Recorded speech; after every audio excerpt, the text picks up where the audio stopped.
And we now cross live to Echo Hotel here in Lagos for the second stakeholder meeting of the Lagos-Calabar Coastal Highway.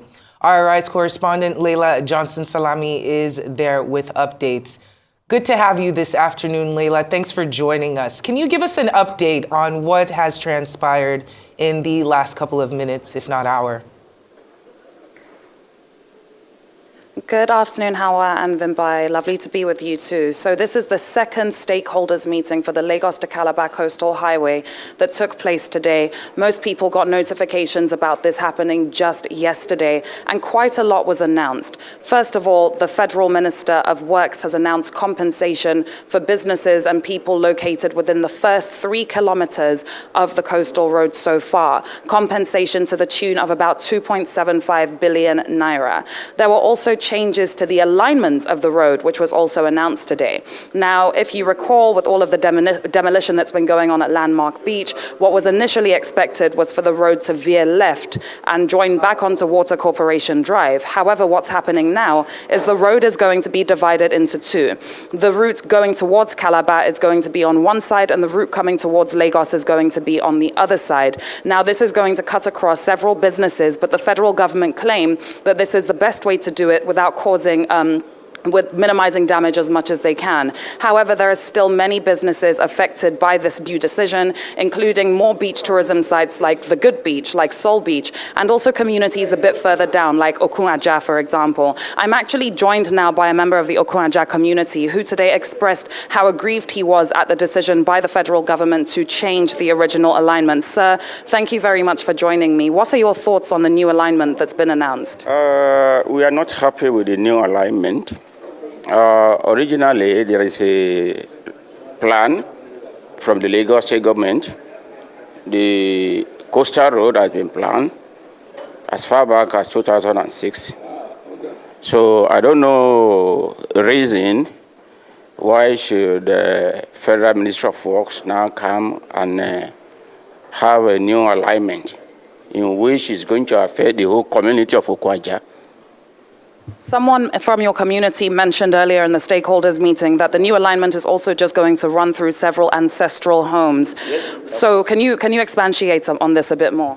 You see, let me tell you one thing. This when we are talking about the coastal alignment, the village has been there for, I can say, from century.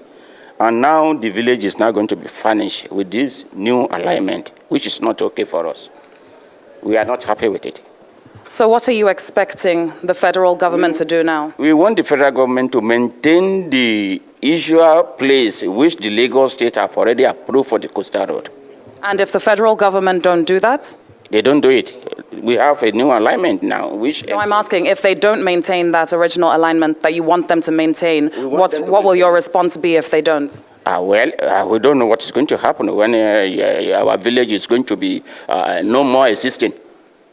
Thank you very much for speaking to us. Thank you all very much. So as you can see, there are several people here today who are aggrieved by the decision to change the coastal alignments, but the federal government continues to say that it's in the best interest of Nigeria and they're doing the best that they can. Compensation is expected for people affected even beyond the first 3 kilometers. The compensation that was handed out today is just the first bit of compensation. So it is going to be ongoing. Very soon I'm going to be heading down to communities past Landmark to see if any demolitions may continue to take place today and what's going on, because as we know, this is moving very quickly. Leila, thank you so much for your commitment to this story. It's such an important development. Now, I understand that you had the opportunity, unfortunately, we were technically down at the time, you had the opportunity to ask the minister a question. Can you shed a little bit more light on the interaction that you had with Minister Dave Umahi during the stakeholders Q&A? Absolutely. Well, to ask a question as much as he would let me, I had to ask the minister about the environmental impact assessment for this project. Now, according to the EIA Act of 1992, no project of this nature can be carried out without an approved environmental impact assessment, and it's the Federal Ministry of Environment that approves the assessment once it's been submitted. Now we understand that the ESIA for this particular project is in the works. What the minister is trying trying to say is that they have preliminary approval, but not final approval. Now, I haven't seen anything with regards to preliminary and final approval in the EIA Act of 1992. Maybe I need to go back and do my own research, but to the best of my knowledge as it stands, you cannot start a project without an approved EIA, and that's what it looks like. However, people on the ESIA team did come up to me after that interaction, and they said that they would share information with me going forward. So let's see what they do share, because it's important that if they do have any source of approval, the media has access to that. Because as it stands right now, what it looks like is they've just gone ahead with this project without an approved EIA, which quite frankly, to the best of my knowledge, is against the law. Wow, and that is a lot of work that is to be done still. It seems like you have quite a few individuals who are, or even probably stakeholders who are flocking to the side of you. It seems like everyone wants to have their piece heard. Can you tell us what the environment was like inside of the stakeholders meeting, amongst the stakeholders?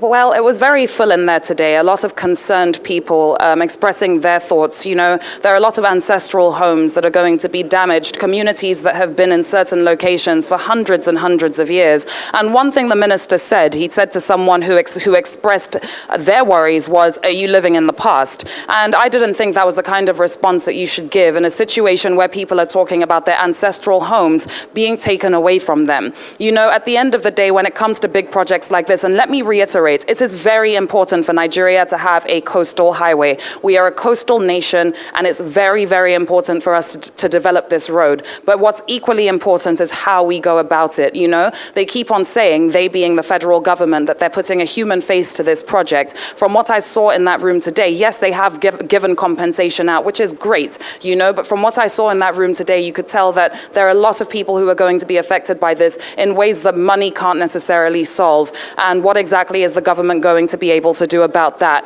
I think all of the changes and alignments, the new announcements that keep happening, the ups and the downs, the quickness and the pace at which things are moving, I think a lot of it is just too much for some people to take in. So the mood was very mixed in there today. You also had people who were very in support of what the government is doing, but it was a full room. There was a lot of information shared, and I'm pretty sure there will be more stakeholders meetings going forward. Right, Leila Johnson-Salami, Arise special correspondent, thank you so much for this. Listen, I know the story is going to continue to develop, and it seems that the authorities are responding to these reports and this excellent coverage that you know, yourself and many others across the media fraternity are doing. So please do keep it up, and we look forward to more updates.